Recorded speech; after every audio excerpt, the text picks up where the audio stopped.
साथियों को मेरा जोहार, नमस्कार, अस्सलाम वालेकुम। मैं सबसे पहले आप लोगों को ये बताना चाहता हूँ कि टीटीपीएस ललपनिया में जिस तरीके से 35 वर्षों से विस्थापितों को जिस तरीके से बरगला के रखा गया है, उन सारे चीज़ों को मैं आप लोगों के बीच में रखना चाहता हूँ और ख़ास करके जाला, ललपनिया, कोदवा टाँड़, कुसमांडो, तिलैया, तुलबुल इन सारे गाँव के बारे में मैं कुछ बताना चाहता हूँ। बहुत ही ज़रूरी चीज़ें मैं आप लोगों को बताना चाहता हूँ, जिसको आज तक हम लोगों ने नज़रअंदाज किया है लोगों को, और आज तक हम लोगों को न्याय नहीं मिल पाया है। और इसके लिए हमें क्या करना चाहिए, क्या कदम उठाना चाहिए, मैं आप लोगों को जागरूक करना चाहता हूँ, आप लोगों को समझाना चाहता हूँ। मैं अपने अनुसार जितना कुछ भी निरीक्षण किया हूँ या फिर जितने प्रकार के दस्तावेज़ों को देखा हूँ, उससे यही स्पष्ट होता है कि हम लोगों में कहीं चूक हुई है, जिसके वजह से आज हम लोग उसका भरपाई कर रहे हैं। जैसा कि आज आप लोगों के बीच में मैं बताना चाहूँगा कि अभी आप जो स्क्रीन में जो लेटर देख रहे हैं, सारा मुद्दा इसी लेटर से जुड़ा हुआ है और इसी लेटर के संदर्भ में आज आप लोगों के बीच में बात करना चाहता हूँ। साथियों, मुझे किसी भी विशेष गांव से कोई मतभेद नहीं है, मुझे भी किसी भी गांव से कोई आलोचना करने का कोई हक नहीं बनता है और ना ही मैं किसी गांव को दिक्कत में डालना चाहता हूं। बस साथियों, समझने की ज़रूरत है ये कि आज ये जो पेपर आप देख रहे हैं, इस पेपर के अनुसार यहाँ पर कुछ बातें यहाँ पे लिखी गई हैं और जो गांव इस पेपर में नाम नहीं जोड़ा गया है, तो क्यों नहीं जोड़ा गया, ये नाम क्यों जोड़ा गया, इसके बारे में भी मैं आप लोगों को जानकारी दूंगा।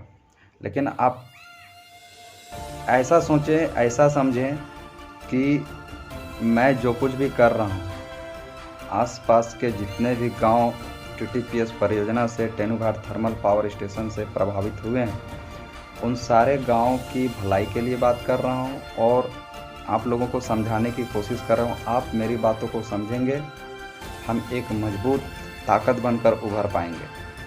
सबसे पहले तो आप यहां देख सकते हैं कि श्री राय महिमापत रे उपायुक्त थे उस वक्त और जिला दंडाधिकारी सह जिला दंडाधिकारी भी थे बोकारो की अध्यक्षता में 12/7/2016 को टीटीपीएस ललपनिया की समस्याओं के संदर्भ में हुई बैठक की कार्रवाई का ये जो आप देख रहे हैं स्क्रीन में, ये उसी की कार्रवाई है। उपस्थिति पंजी के अनुसार कार्रवाई जो हुई, सर्वप्रथम उपायुक्त द्वारा बैठक में उपस्थित पदाधिकारियों का स्वागत किया गया। तत्पश्चात बैठक की कार्यवाही आरंभ की गई। तीसरा में है माननीय सर्वोच्च न्यायालय का आदेश जो है वो आप लोग गौर से सुनिए, क्योंकि सारा जड़ इसी से शुरू होता है। बैठक में यह बात प्रकाश में आई कि टीटीपीएस ललपनिया में नियोजन एवं पूर्णवास की मांग के मद्देनज़र ग्रामीणों द्वारा रेल परिचालन को बाधित किया जाता रहा है तथा अन्य विधि व्यवस्था संबंधी समस्या उत्पन्न की जाती रही है। अनुमंडल पदाधिकारी द्वारा बताया गया कि माननीय सर्वोच्च न्यायालय दायर वाद संख्या WP 608/1986 जगन्नाथ मांझी एवं अन्य में दिनांक 6/2/1990 में पारित आदेश की कंडिका 2 के अनुसार 462 विस्थापित परिवारों में से एक व्यक्ति को परियोजना में अथवा कहीं अन्य स्थान पर नियोजन उपलब्ध कराना था। टीटीपीएस प्रबंधन का कहना है कि 462 में से 460 व्यक्तियों को नियोजन दिया जा चुका है। सर्वोच्च न्यायालय के उक्त आदेशानुसार ग्राम वार निम्न संख्या में व्यक्तियों को नियोजन का लाभ देना है। अब आप देख सकते हैं 462 लिखा हुआ है इसमें, और इसमें सिर्फ 3 गांव का नाम लिखा हुआ है।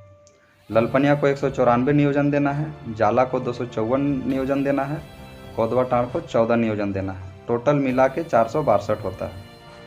अब यहाँ पर मैं ये कहना चाहता हूँ कि इस आदेश में कुष्मांडों का नाम नहीं है, इस आदेश में तिलैया का नाम नहीं है, इस आदेश में तुलबुल का नाम नहीं है। तो अब वो कहाँ जाएंगे? तो ये आदेश कब क्यों निकला था? क्योंकि जगन्नाथ मांझी एवं अन्य के द्वारा सुप्रीम कोर्ट में दायर किया था याचिका, जिसके जवाब में ये आदेश जारी किया गया था सुप्रीम कोर्ट से। उसके अनुसार इतने गांवों को 462 नियोजन देना था। लेकिन यहाँ पर फूट डालो शासन करो की राज हो रही है। टीटीपीएस परियोजना ने बाकी गांवों के लिए प्रावधान नहीं बनाए, उसके लिए नियम और कानून नहीं बनाए, और इसी गांव से लेकर उन लोगों को नियोजन दिया जा रहा है, जिसमें से आप देख सकते हैं। तो साथियों, यहाँ पर अपने हक और अधिकार की लड़ने की बात है। आप आगे आएँ, आप आगे आएँ और आपका जो हक और अधिकार है उसके लिए लड़ाई लड़ें। आप हमारे साथ जुड़ें, हम आपके लिए। अगर उसके बावजूद भी अगर आप नहीं लड़ेंगे, नहीं अपना हक और अधिकार की मांग करेंगे, तो फिर दूसरों के हक और अधिकार को छीन कैसे सकते हैं आप? आपको अपने हक और अधिकार के लिए लड़ना होगा। इसी तरह का आपको एक कोटा दिया जाएगा। कोदवा टाँड़ के लिए देखा जाए तो कोदवा टाँड़ को 14 देना था नियोजन, लेकिन उसको 37 दे दिया गया है, जिससे कि पता चलता है कि कोदवा टाँड़ को 23 अधिक नियोजन दे दिया गया है।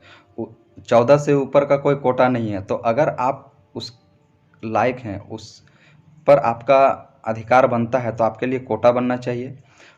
साथ ही साथ तुलबुल को 11 नियोजन दिया गया है, उसके लिए भी अलग कोटा बनना चाहिए। और तिलैया को भी 13 नियोजन दिया गया है, उसके लिए भी अलग कोटा बनना चाहिए। हो सकता है कि 13 से अधिक लोगों का ज़मीन गया होगा, 13 से तुलबुल में 11 लोगों से अधिक लोगों का नियोजन गया होगा, नियोजन का लाभ देना होगा, लेकिन उन लोगों को लाभ नहीं मिल रहा है। क्यों नहीं मिल रहा है? क्योंकि आप और हम मिलकर एक मजबूत ताकत बनकर हम लड़ाई नहीं लड़ रहे हैं। साथियों, मैं खास करके तुलबुल, तिलैया, कोदवा टाँड़, कुष्मांडों और साथ ही साथ जिसका कोटा में संख्या दर्ज नहीं है, जिसके लिए कोटा नहीं बनाया गया है, उसको मैं खास करके आप लोगों को निवेदन करता हूं कि आप हमसे जुड़ें और एक मजबूत ताकत बनकर उभरें और अपने हक और अधिकार की लड़ाई लड़ें।